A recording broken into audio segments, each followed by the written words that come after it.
Along and turn to Mark chapter 4. Mark chapter 4 is where we're going to be in just a moment. 2 weeks ago, we looked at the question, why do you worry? And worry is like a very low-level, prolonged fear. So you're worried about things, you're worried about things, you're worried about things. We learned that we're not supposed to worry about things like what we're going to eat, what we're going to drink, what we're going to wear, because Jesus has said God is going to take care of all those things. And some of those things we can't control anyway, so why bother worrying about them? Tomorrow we'll take care of those things. So in Mark chapter 4, we're going to find another question that Jesus asked his disciples and examine that for a little bit as we remember Jesus together this morning. So we're in Mark chapter 4 and verse 35. Jesus has been teaching all day in a boat. He has taught this incredible lesson about the heart, the soils. And then it gets late at night and they want to go over to the other side. So we pick up in verse 35. On the same day, Mark 4, verse 35, when evening had come, he said to them, "Let us cross over to the other side." Now when they had left the multitude, they took him along in the boat as he was. And other little boats were also with him. And a great windstorm arose, and the waves beat into the boat so that it was already filling. But he was asleep in the stern, asleep on a pillow. And they awoke him and said to him, "Teacher, do you not care that we are perishing?" Then he arose and rebuked the wind and said to the sea, "Peace, be still." And the wind ceased, and there was a great calm. But he said to them, "Why are you so fearful? How is it that you have no faith?" And they feared exceedingly and said to one another, "Who can this be that even the wind and the sea obey him?" So today's question we're going to look at is the question, why are you so fearful? And we're going to look at how the death, burial, and resurrection of Jesus gives us every reason not to be afraid. And this memorial that we partake of every single week help us to make sure that we live a life that we're not afraid of everything, that we're not fearful of the things that this life has to offer us. But I want to note before we start the things that they were not afraid of. They were not afraid in this storm that they were going to get a little wet. They were already drenched, right? They were soaking wet as it was. That wasn't what their fear was. They weren't even afraid that the boat was going to sink and they were going to be able to catch rides with the other smaller boats that were in the area. That did not even enter to their equation. They weren't even afraid that they were going to sink and it was going to cost them a lot of money. You know, sometimes we're afraid that we're going to lose the boat, we're going to lose all this stuff. They weren't afraid of that. They weren't afraid that they were going to be late to getting to the other side of the Sea of Galilee. They were afraid that they were going to die. I don't know how many of you have been in a situation where you actually thought, I am about to die. But here you have these men in a boat who had been accustomed to being on the Sea of Galilee. They had done everything they can to save themselves by getting all the water they could out of the boat. And they realized there's nothing more that we can do. So they wake up Jesus. He's in the back of the boat asleep on a pillow and say, "Please help us. Aren't you worried that we are going to die?" Now I want to take this about fear. There's a good side to fear. Fear helps us avoid things that are dangerous. You stay away from things that are dangerous. Fear helps us prepare for the future. There's a lot of good things about fear, but fear when we're doubting the ability of God or Jesus to help us or save us, there's never any place for that in the life of a Christian. Jesus taught the disciples a lot about overcoming fear. Matthew chapter 10 is one such occasion. Matthew chapter 10, and what he's doing here is he's warning them. There's going to be things in your life that you're going to be tempted to be afraid of. And some of these are pretty significant, just like dying, right? You think you're going to die, it's a pretty significant reason to be afraid. And Jesus said, don't fear. But here's another one. In Matthew chapter 10 and verse 24, it says, "A disciple is not above his teacher, nor a servant above his master. It is enough for a disciple that he be like his teacher and a servant like his master. If they have called the master of the house Beelzebub, how much more will they call those of his household? Therefore do not fear them, for there is nothing covered that will not be revealed and hidden that will not be known." So he's telling them, don't fear people who don't believe in God, don't believe in Jesus, and who might say bad things about you. even to the point of calling you the devil. And he tells us the reason, because that might work for a little while. But eventually, what's going to happen? The truth's going to come out.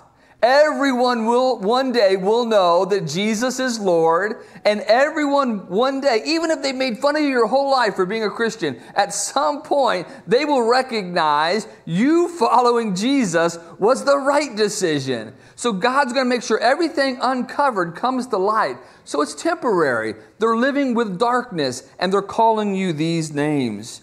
In chapter 10 and verse 27, as you continue on in the same passage, whatever I tell you in the dark, speak in the light, and what you hear in the ear, preach on the housetop. Do not fear those who kill the body, but cannot kill the soul, but rather fear him who is able to destroy both soul and body in hell.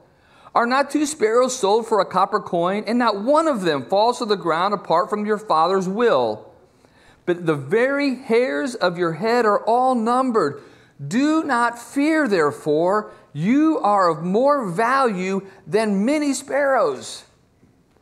Don't fear people who can kill your body, but cannot destroy your soul. Fear the one who has the ability to destroy both body and soul. And you know what? It's sort of interesting, because in our story, what happened there?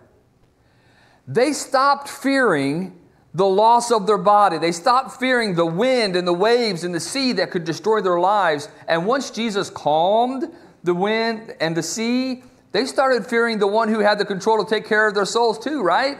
Said they got there in the back of the boat, who is this guy that even the wind and the waves obey him? So their fear changed to a proper fear and respect for Jesus. And don't fear people who can take your life, because God knows when you suffer. God knows the appointed time of our deaths. And when we all approach that time as God's people, because we've come together 52 times every year for the entire time we've been Christians, we don't have to fear that time. We don't have to worry about that, because we know that even the end of our physical body is not the end of our life. As a matter of fact, Jesus said so much in Matthew chapter 22 when he talked about God saying, I am the God of Abraham, Isaac, and Jacob. God is not the God of the dead, but the living. See, if we think death is the end, then there is something to be afraid of. If we think death is not the end, that we will continue to exist in the presence of God, then there's no need to fear death. Now, this wasn't the only time in the boat that day when the wind became so strong that the apostles were afraid in Jesus' presence. There was another time on the boat in Mark chapter 6. Jesus has fed the 5,000. He has sent them away. He's gone up by himself for a little while. And then, after they had rowed part of the way over to the other side of the Sea of Galilee, Jesus decides to join them on the other side. And so he begins to walk on the water. Now, his intention was not to stop in the middle and talk to them or get in the boat. His intention was to actually meet them on the other side. So he was going to walk right by them. Even though they were rowing and they were straining and they were trying to get to the other side, he wasn't going to get in the boat and help them. He was just going to continue walking. But they see him. Look at verse 49, Mark chapter 6. And when they saw him walking on the sea, they supposed it was a ghost. Let's stop there for a second. Now, most of us don't believe in ghosts. But if we actually thought we saw a ghost, most of us would be a little afraid. Okay, this would scare us a little bit. So they thought they saw a ghost, and they cried out, for they all saw him, and they were troubled. But immediately he talked with them and said to them, be of good cheer. It is I. Do not be afraid. So on this particular occasion, they were thinking something was true that wasn't true. How many times are we afraid of things like that? We're thinking that this is reality when it's not really reality. Reality is something totally different, and God knows what reality is, and we're living in this world that we've made up in our own heads, and that's what we become afraid of. And that wasn't the reality. But even if it were a ghost, what would a ghost have the right ability to do more than just taking a life? You know, that there's no power there. And that's what he's already told them. There's no power there. I have the power, not any other thing, even man who can kill you. In Mark chapter 9, in verse 2, it says, now after 6 days, Jesus took Peter, James, and John and led them to a high mountain. So what this is the transfiguration. And Jesus is up there with Peter, James, and John. They're on this hill, this high hill, it says, and Jesus is transfigured. He begins to shine. His clothes are so white that no longer on earth could get him that white. And all of a sudden, here comes Elijah and Moses, and they're sitting there having a conversation or standing there with Jesus. I might be a little afraid about that too. And Peter is so afraid, he didn't know what to do. So when Peter's afraid, the first thing he does, he starts talking, right?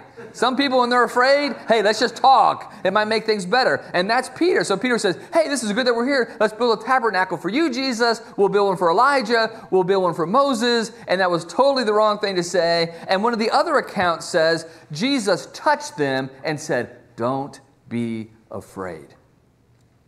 There's no need to be afraid. And then he tells them to go down, and we're not going to say anything about this afterwards. Now, I love what the Hebrew writer says in Hebrews chapter 13. He actually quotes a concept, if not an actual verse from the Old Testament, where it appears the same thought a couple times. David is usually attributed to the author of it, one for sure, another one possibly. But in Hebrews chapter 13, verse 5, it says, now, look at all this that goes along with not being afraid. Let your conduct be without covetousness. Be content with such things as you have. That's sort of our foundation for peace sometimes and not being afraid, right? Being content, not being covetous. For he himself has said, I will never leave you nor forsake you. So we may boldly say, the Lord is my helper, I will not fear. What can man do to me? Now David knew this before his Lord and his Son, Jesus is both, Jesus is his Lord and Jesus is his Son, came and had final victory over death. As a matter of fact, I'll just read them to you. Psalm 27 verse 1, David said, the Lord is my light, my salvation. Whom shall I fear? The Lord is the strength of my life. Of whom shall I be afraid?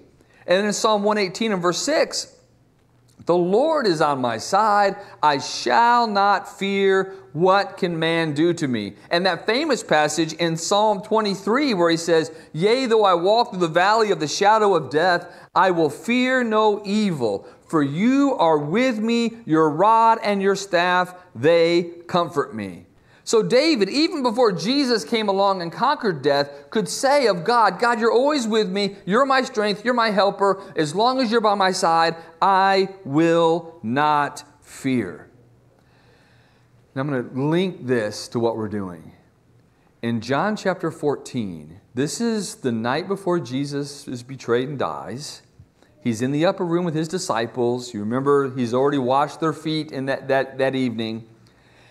In John 14, verse 25, it says, these things I have spoken to you while being present, but the Helper, the Holy Spirit, whom the Father will send in my name, he will teach you all things. Now listen to this.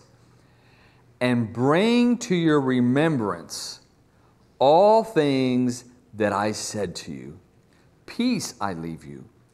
My peace I give to you. Not as the world gives do I give to you. Let not your heart be troubled, neither let it be afraid. You have heard me say to you, I am going away and coming back to you. If you loved me, you would rejoice because I said, I am going to my Father, and my Father is greater than I. We have a record of everything Jesus did. You and I do, right here. We have a record of what he did. We have a record of his death. We have a record of his resurrection. We have a record of all the wonderful things he taught and said and did. And he sent the Holy Spirit to the apostles in a unique way to do what? To bring to their remembrance everything Jesus said while he was on this earth and everything he did. And in a sense, that's exactly what this memorial is. Every week when we come together, God says, I'm giving you a memorial so that you will remember what Jesus said and what Jesus taught. And that helps us not be afraid. As a matter of fact, in the text itself, he says, I'm giving you peace. Not peace like the world gives. I'm giving you my peace. If our hearts are established in peace because of what Jesus has said and what Jesus has done for us, there's no room for fear in our life because we know God will take care of us. We also know that Jesus is in heaven with the Father, and they're always mindful of us. Isn't that an amazing thought? There's nothing that happens in your life that God doesn't know about and Jesus doesn't care about. No matter how bad it is, no matter how good it is, God knows about it, God cares about it, and they are there to help us. And in the John 14 passage, Jesus gives us another very comforting thought to his apostles and to us that this memorial reminds us. It reminds us what Jesus said. It reminds us what Jesus did. It reminds us of his victory over death on the cross. But what else does it remind us of? The same thing he told the apostles. Don't you know I'm coming back? So we rest assured knowing that this life is not all there is. What we see in front of us is not reality in a sense. It's what we make up reality. The reality is God is in heaven. He's reigning. Jesus is by his side helping us every single day. And one day he's coming back and we will be with him forever, where there will be no chance of being afraid of anything. It's that day that we long for, and it's that what we remember right now.